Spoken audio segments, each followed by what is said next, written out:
It was a peaceful day in Asgard. The golden sun shone down on the halls of Valhalla, where warriors feasted and Valkyries sang. But while joy filled the realm of the gods, Odin, the All-Father, walked alone through the halls. His countenance was heavy, for his mind was restless. He felt an emptiness, a lack of something essential to rule justly and face the challenges of fate. That night, as he rested beneath the branches of Yggdrasil, the world tree, Odin had a dream. He saw the roots of the tree reaching deep down, entwining with a shining spring. A voice whispered, "The knowledge you seek lies in the waters of Mimir's well, but beware, for true wisdom demands sacrifice." Upon awakening, Odin knew that the vision was not just a dream, but an omen. He must find Mimir's well, a mystical place hidden deep within the roots of Yggdrasil, where all the knowledge of the cosmos was stored. Without hesitation, he prepared himself for the journey. With his spear, Gungnir in hand, and accompanied by his ravens, Hugin and Munin, Odin set out from Asgard. He crossed fields of ice in Jotunheim, dark forests in Midgard, and raging seas that divided the worlds. At every step, he faced challenges that tested his courage and determination. At one point on his journey, Odin encountered a gigantic serpent that guarded the entrance to the realm where Mimir's well was hidden. Without retreating, he challenged the creature, using his cunning to deceive it. Turning himself into mist, he passed through it unharmed. Finally, after days of walking, Odin reached the deepest roots of Yggdrasil. There, he found Mimir's well, whose waters shone like stars on a dark night. Beside the well stood Mimir, the key guardian. He was an imposing figure, with eyes that seemed to see into even the most secret souls. "You have come this far, All-Father," said Mimir, his deep voice echoing among the roots. "But the knowledge you seek is not given lightly. Are you prepared to pay the price?" Odin nodded. He knew the price would be high, but he was willing to pay it. The journey to the well was only the beginning of his transformation, and he was prepared to face whatever lay ahead. Odin stood before Mimir's well, his heart steadfast but his mind restless. The waters shimmered like liquid mirrors, reflecting the deepest secrets of the cosmos. Mimir, the guardian, watched him with eyes that seemed to pierce his very soul. "If you would drink from the well," said Mimir, "you must pay a price many would consider too high.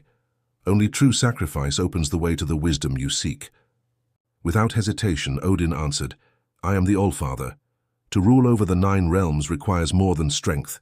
It requires understanding. Name the price, and I will pay it." Mimir approached and, in a deep voice, declared, "You must sacrifice what you hold most dear. One of your eyes, the symbol of your earthly vision, must be offered to the waters. Only then will you be able to see beyond the veil of reality." Odin closed his eyes, pondering for a moment. He knew that true leadership and the fate of all. The gods depended on his choice. To gain full wisdom, he must give up half of his sight.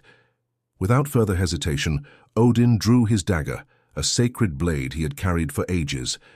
As Mimir watched intently, he placed the blade against his face. With one precise movement and without a sound of pain, he removed his right eye. Blood ran down his face and dripped onto the ground, but Odin did not hesitate. Holding the eye, in his hand he handed it to Mimir, who placed it in the waters of the well. The eye slowly sank, and as it disappeared, the waters began to glow even more brightly, as if the world tree itself had been touched. "Now, drink," said Mimir. Odin approached and took a sip of the sacred water. The moment the liquid touched his tongue, he was overcome with visions. He saw the past, present, and future of the 9 realms. He witnessed the secrets of the cosmos, the birth of the stars, the battles to come, and most of all the terrible fate called Ragnarok, the end of all the gods. The wisdom he sought was now within him, but with it came the weight of knowing that despite all his efforts, the future was inevitable. As he stood, Odin looked at Mimir with his one remaining eye, which now shone with the light of newfound knowledge. "The price was high," he said, "but I would pay it again. Wisdom is not a gift. It is a curse and a burden I accept to bear." Mimir nodded respectfully. "You are more than a god now, you are the keeper of knowledge. But remember, Odin, what you have seen cannot be changed, only faced. With that, the Allfather departed from Mimir's well. His journey was not yet over, but he knew that the sacrifice he had made there would be remembered for all ages. Odin had left behind not only an eye, but part of himself, to become the leader the 9 realms needed. After drinking from Mimir's well, Odin carried within him unparalleled wisdom, but also the burden of terrible visions. He knew that the journey for wisdom was not complete. The waters of the well had shown him the way to Helheim, the realm of the dead, where ancient spirits held even deeper secrets. Odin decided to take on this new challenge, even though he knew the dangers that awaited him. To reach Helheim, Odin had to cross the Gjallabru, the crystal bridge that connected the world of the living to the world of the dead. Guarding this passage was Garm, the gigantic hound of hell, whose appearance was terrifying, eyes like burning coals and sharp fangs that gleamed in the pale light. As he approached, Odin raised his spear, Gungnir, but he knew that direct combat would not be the answer. He was a master of cunning, and he decided to use his ability to shapeshift. Calling upon its power, Odin took the form of a black raven. Garm growled and sniffed the air, but the raven flew swiftly and silently, crossing the bridge before the Guardian could react. Once on the other side, Odin resumed his divine form and continued on toward the heart of Helheim. The realm of the dead was a dark and cold place. The ground was covered in thick fog, and the sky seemed eternally cloudy, without sun or stars. Spirits wandered silently, their pale forms barely distinguishable in the darkness. Many of the dead recognized him as the All-Father and bowed in respect. In the center of Helheim, Odin met an old prophetess whose eyes were closed but who seemed to see more than any living being. She sat on a throne of bones, surrounded by runes carved in stone. "I have been waiting for you, Odin," she said, without opening her eyes. "I knew you would come to seek the secrets known only to the dead." "Tell me, wise one," Odin replied, "what must I know to prepare the 9 realms for what is to come? What truths do the dead hide?" The prophetess smiled, but her smile was cold. She began to speak in riddles. "When the wolf devours the sun and the dragon rises from the depths, the gods will fall. But a flame will kindle in the darkness, and from it the new order will be born."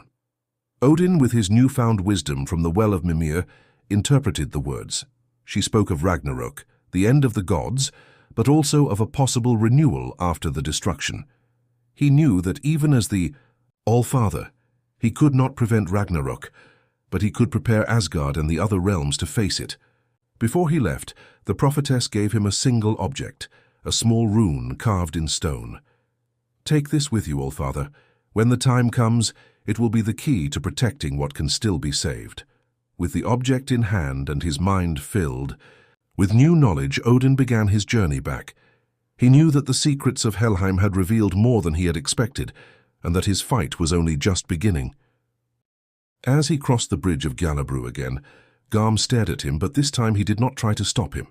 Even the fearsome hound of hell seemed to understand that Odin had become more than just a god.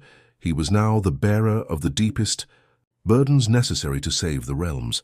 Odin returned to Asgard a different man than he had left.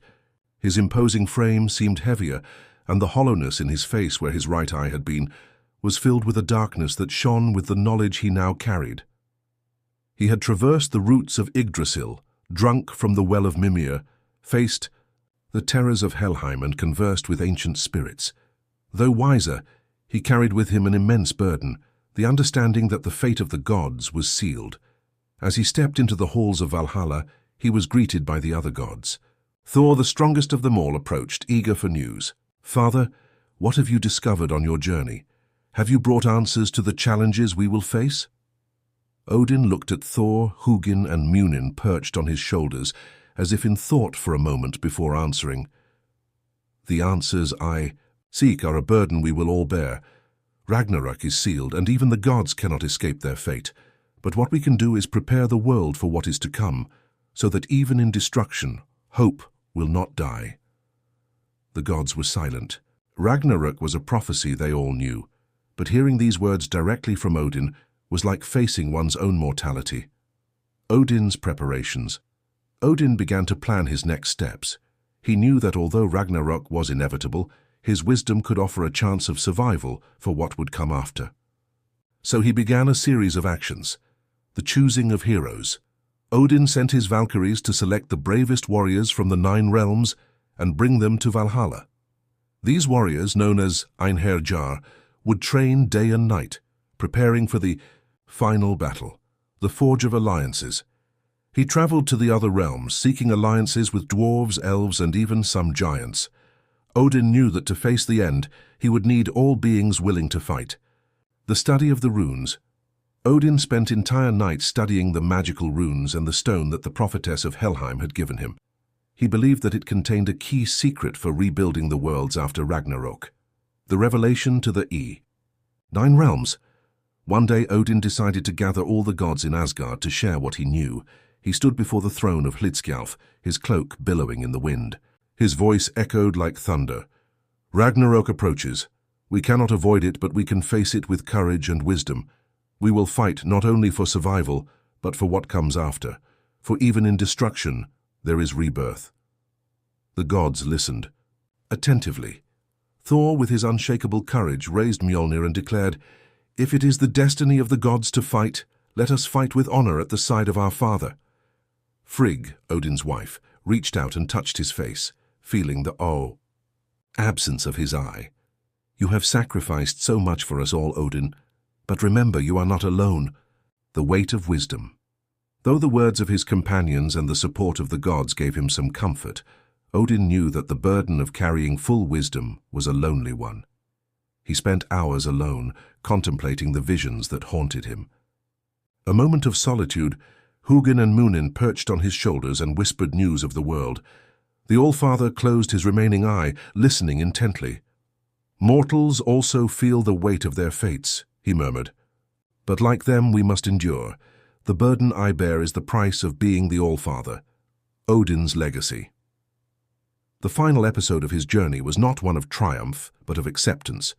Odin understood that his quest for wisdom was not just to change fate, but to teach others to face what was to come with courage. He knew that when Ragnarok came, he would lead the gods and Einherjar into the fiercest battle of all, with the knowledge that even in destruction, there was beauty in rebirth. Thus Odin stood as the ultimate symbol of wisdom and sacrifice, preparing for the inevitable and inspiring all who lived under his protection. And even as the future loomed like a distant storm, the All-Father stood ready to face the twilight of the gods with honor.